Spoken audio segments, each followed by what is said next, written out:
বিচারিক ইতিহাসে মাঝে মাঝে এমন কিছু দৃশ্য সামনে আসে যা কেবল আইনের প্রয়োগ নিয়ে নয়, বরং রাষ্ট্রের ভেতরের ক্ষমতা কাঠামো এবং সাংবিধানিক নীতিমালার প্রতি তার অঙ্গীকার নিয়ে প্রশ্ন তোলে।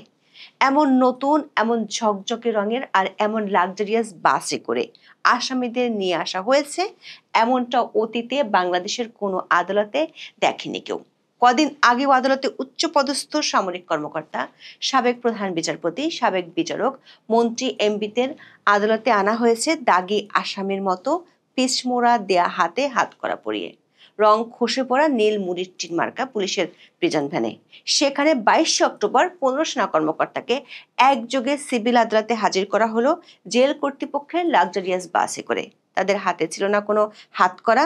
সরকার ও সেনাবাহিনীর মধ্যকার আলোচনা অনুযায়ী আদালতে হাজিরা দেওয়ার পর এই 15 সেনা কর্মকর্তাকে পাঠিয়ে দেওয়া হয়েছে সেনা সদরের ভেতরে থাকা বিশেষ কারাগারে। এর অর্থ হলো বিচার শেষ না হওয়া পর্যন্ত তারা সেনা হেফাজতেই থাকবেন। অথচ ওয়ারেন্ট অফ প্রেসিডেন্স অনুযায়ী রাষ্ট্রীয় গুরুত্বপূর্ণ পদে থাকা অনেক ব্যক্তিকে সাধারণ কারাগারে রাখা হয়েছে। ফলে প্রশ্ন উঠেছে, বাংলাদেশের সংবিধানকে আটককৃত নাগরিকদের পদমর্যাদা, অতীত প্রভাব বা মামলার গুরুত্বের ভিত্তিতে ভিন্ন ভিন্ন আচরণ করার অনুমতি দেয়? এই আপাত বৈষম্য কি আইনের চোখে সকলের সমান এবং বিচারিক প্রক্রিয়ায় ব্যক্তির মর্যাদার মৌলিক অধিকারের লঙ্ঘন নয়? আইনজীবী বিশেষজ্ঞদের আশঙ্কা, আইনের প্রয়োগের ক্ষেত্রে দ্বৈত আচরণের এমন গুরুতর অভিযোগগুলো ভবিষ্যতে ন্যায় বিচারের পথকে কঠিন করে দিতে পারে। বিস্তারিত জানতে চলুন যাওয়া যাক বিশ্লেষণে।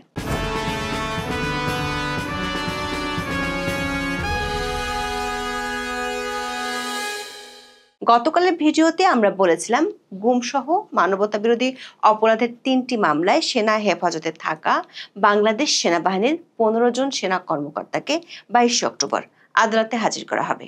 সকাল 7:15টায় তাদের আন্তর্জাতিক অপরাধ ট্রাইব্যুনালে হাজির করা হয়। একটি বিশেষ প্রিজন বাসে করে তাদের আদালতে নিয়ে আসা হয়। ডেইলি স্টার একটি ভিডিও কন্টেন্টে বলা হয়েছে, যে ধরনের প্রিজন ভ্যানে আসামিদের আদালতে নেওয়া হয় তার থেকে 15 জন সেনা কর্মকর্তাকে বহনকারী প্রিজন ভ্যানটি একটু আলাদাই বটে। প্রিজন ভ্যানটির গায়ে লেখা ছিল Bangladesh jail. Daily Star report অনুযায়ী এই প্রিজন ভ্যানটির বিশেষত্ব হলো এই প্রিজন ভ্যানটি শীততাপ নিয়ন্ত্রিত। এটিতে 3টি আলাদা কেবিন আছে। 3টি কেবিনে 12 থেকে 15 জন বসতে পারেন। এই প্রিজন ভ্যানে আছে সিসিটিভি ক্যামেরা। দর্শক, গত বছরের 5ই আগস্টের পর থেকে সাবেক অনেক বিশিষ্টজন গ্রেপ্তার হয়েছেন, কিন্তু তাদের কারো ক্ষেত্রে এমন প্রিজন ভ্যান ব্যবহার করতে দেখা যায়নি। তাদেরকে পুলিশের সেই নীল রঙের প্রিজন ভ্যানই আনা নেয়া করা হয়েছে। বিভিন্ন গণমাধ্যমে প্রচারিত ভিডিও ফুটেজে দেখা গেছে প্রিজন ভ্যানটি থেকে বের হয়ে একে একে 15 সেনা কর্মকর্তাকে আদালতে নিয়ে যাওয়া হয়। এ সময় তাদের হাতে ছিল না কোনো হাতকড়া। অথচ বাংলাদেশের সাবেক প্রধান বিচারপতি ABM খায়রুল হককেও আদালতে হাজির করার সময় পেছনে হাত মোড়ানো অবস্থায় হাতকড়া পরাতে দেখা গিয়েছিল। সেনাবাহিনীর অবসরপ্রাপ্ত মেজর জেনারেল জিয়াউল হাসান, যিনি গত বছর আগস্ট থেকে কারাগারে আছেন, তাকেও হাতকড়া পরাতে দেখা গিয়েছিল। আওয়ামী লীগের সাবেক মন্ত্রীদেরও নিয়মিত আদালতে নেওয়ার সময় হাতকড়া পরানো হয়। প্রশ্ন উঠেছে, ওয়ারেন্ট অফ প্রেসিডেন্স অনুযায়ী বিচারপতি খায়রুল হক কিংবা মন্ত্রীরা উচ্চ পদমর্যাদার হওয়া সত্ত্বেও তাদেরকে যেখানে পিচ মোড়া দিয়ে হাতকড়া পরানো হয়েছিল, সেখানে 15 জন সেনা কর্মকর্তার ক্ষেত্রে ভিন্ন আচরণ কেন? এমনকি অবসরপ্রাপ্ত মেজর জেনারেল জিয়াউল হাসান সামরিক বাহিনীর কর্মকর্তাই ছিলেন এবং অভিযোগের প্রতিক্রিয়াতে মিল থাকা সত্ত্বেও রাষ্ট্রের আচরণে বৈপরীত্য কেন? সাংবিধানিক অধিকারের ক্ষেত্রে দ্বৈত আচরণের প্রশ্ন উঠেছে একেবারে দেশের সর্বোচ্চ একটি আদালতের সামনে ঘটে যাওয়া ঘটনা নিয়ে। এমন প্রশ্নের মধ্যে আদালতে হাজিরের পর আদালত এই 15 সেনা কর্মকর্তাকে কারাগারে পাঠানোর নির্দেশ দিয়েছেন। আদালত পাড়ায় একটি আইনি প্রশ্ন ছিল, এই 15 সেনা কর্মকর্তাকে আত্মসমর্পণ করেছেন নাকি তারা গ্রেপ্তার হয়েছেন? আইসিটিতে আসামি পক্ষের আইনজীবী ছিলেন ব্যারিস্টার M সরার হোসেন।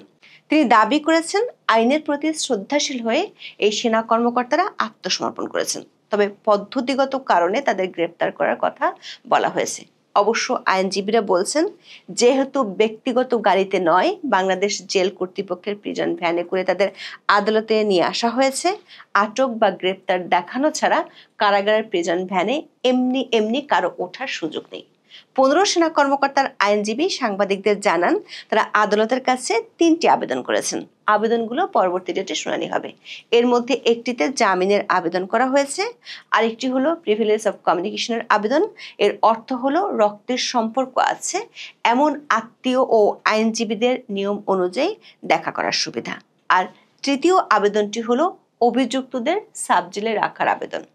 দর্শক, সাবজেলে রাখার সিদ্ধান্তটি সরকার বা জেল কর্তৃপক্ষ নেয়। অতিরিক্ত কারা মহাপরিদর্শক মোহাম্মদ জাহাঙ্গীর কবির দৈনিক প্রথম আলোকে বলেছেন, 15 সেনা সদস্যকে ঢাকা সেনানিবাসের যে সাবজেলে রাখা হয়েছে সেখানে এরই মধ্যে প্রয়োজনীয় জনবল নিয়োগ দেওয়া হয়েছে। দর্শক, গত 12 অক্টোবর ঢাকা সেনানিবাসের একটি ভবনকে সাময়িকভাবে কারাগার ঘোষণা করে স্বরাষ্ট্র মন্ত্রণালয় প্রজ্ঞাপন জারি করে। আদালত থেকে গ্রেপ্তারি পরোয়ানা জারির পর সেনা সদরে এমইএস বিল্ডিং নম্বর 54 ভবনকে সাময়িক কারাগার ঘোষণার জন্য সেনাবাহিনীর পক্ষ থেকে স্বরাষ্ট্র মন্ত্রণালয়কে অনুরোধ জানানো হয়। সেই অনুরোধের পরিপ্রেক্ষিতে স্বরাষ্ট্র মন্ত্রণালয় থেকে প্রজ্ঞাপন জারি করে ওই ভবনকে সাময়িক কারাগার ঘোষণা করা হয়। সামাজিক মাধ্যমে অনেকেই এই সাবজেলে রাখার বিষয়টি নিয়ে সমালোচনা করেছেন। এমনকি আইনজীবীরাও প্রশ্ন তুলেছেন, এর মাধ্যমে রাষ্ট্র ও সরকারের দ্বৈত আচরণ প্রকাশ পেল। বিশেষ করে সাবেক প্রধান বিচারপতি, মন্ত্রী, এমপি, অবসরপ্রাপ্ত মেজর জেনারেল জিয়াউল হাসান, নৌবাহিনীর সাবেক রিয়ার অ্যাডমিরাল সোহেল, এমন কারো জন্যই সরকার সাবজেল করেনি। তাহলে পদমর্যাদার দিক থেকে অনেক পেছনে থাকা সত্ত্বেও কর্মকর্তাদের কেন সাবজেল দেয়া হলো? সেনা সূত্রগুলো বলছে, বিষয়টি নিয়ে সরকারের সাথে সেনাবাহিনীর উচ্চ পর্যায়ের একাধিক বৈঠক হয়েছে। সেনাবাহিনী এদের বিচার শেষ না হওয়া পর্যন্ত তাদেরকে সেনা হেফাজতে রাখতে চায়। আইনজীবী ও বিশেষজ্ঞরা মনে করেন, বিশেষ বাসে করে নিয়ে আসা, হাত করা পরানো না পরানো, সাবজেল এসব ইস্যুতে বৈপরীত্যমূলক আচরণ ভিন্ন কিছুর ইঙ্গিত দেয়। যখন দুই কর্মকর্তাই উচ্চপদস্থ এবং তাদের বিরুদ্ধে গুরুতর অভিযোগ রয়েছে, তখন যৌক্তিকভাবে তাদের প্রতি অভিন্ন নিরাপত্তা প্রোটোকল বা উচ্চ ঝুঁকি ব্যবস্থাপনা থাকার কথা।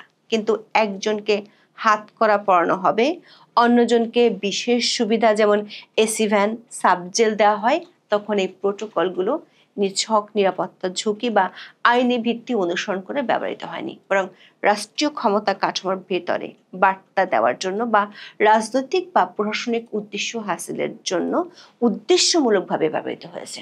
আইনজীবীরা এখানে সংবিধানের 3য় ভাগের মৌলিক অধিকার অংশের 27 ও 31 নম্বর অনুচ্ছেদের রেফারেন্স টেনেছেন। 27 নম্বর অনুচ্ছেদে বলা হয়েছে, সকল নাগরিক আইনের দৃষ্টিতে সমান এবং আইনের সমান আশ্রয় লাভের অধিকারী। সুপ্রিম কোর্টের একজন আইনজীবী বলেছেন, যদিও আইনের যুক্তিসঙ্গত শ্রেণীবিভাগ বা রিজনেবল ক্লাসিফিকেশনের কথা বলা আছে, কিন্তু সেটি একই পদমর্যাদার ক্ষেত্রে ভিন্ন ভিন্ন হতে পারে না। যদি এক উচ্চপদস্থ কর্মকর্তার প্রতি চরম অবমাননাকর আচরণ করা হয় এবং অন্য উচ্চপদস্থ কর্মকর্তার প্রতি চরম সুবিধা দেখানো হয়, তখন প্রশ্ন ওঠে, এই শ্রেণীবিভাগ কি সত্যি যুক্তিসঙ্গত আইনি ভিত্তি নাকি ক্ষমতার অপব্যবহার বা রাজনৈতিক উদ্দেশ্য প্রণীত? এই বৈষম্য আইনি কারণের বদলে ক্ষমতা কাঠামোতে ব্যক্তির বর্তমান অবস্থান পরিবর্তনের প্রতীক হিসেবে ব্যবহৃত হয়েছে কিনা সে প্রশ্ন তুলেছেন কেউ কেউ।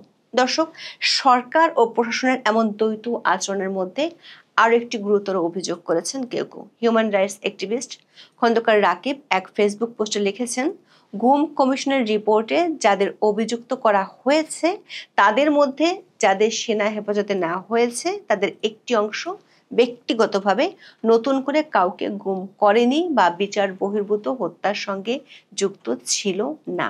এমনকি 15 সেনা কর্মকর্তার আইনজীবীও দাবি করেছেন, যারা আসলে গুম করেছিলেন তারা এরই মধ্যে পালিয়ে গেছেন। যে 15 সেনা কর্মকর্তাকে হেফাজতে নেওয়া হয়েছে, তাদের মধ্যে কেউ কেউ যদি পরে নির্দোষ প্রমাণিত হন, তখন সেটি নিয়ে আরেকটি আইনগত জটিলতা দেখা দিতে পারে। কারণ আইসিটি অ্যাক্ট সংশোধন করে ইতিমধ্যে তাদের বিরুদ্ধে চাকরিচ্যুতির মতো গুরুতর শাস্তিমূলক ব্যবস্থা নেওয়া হয়েছে। এখন এ পর্যন্ত। সবাই ভালো থাকুন, সুস্থ থাকুন, নিরাপদে থাকুন। দেখা হবে আগামী পর্বে।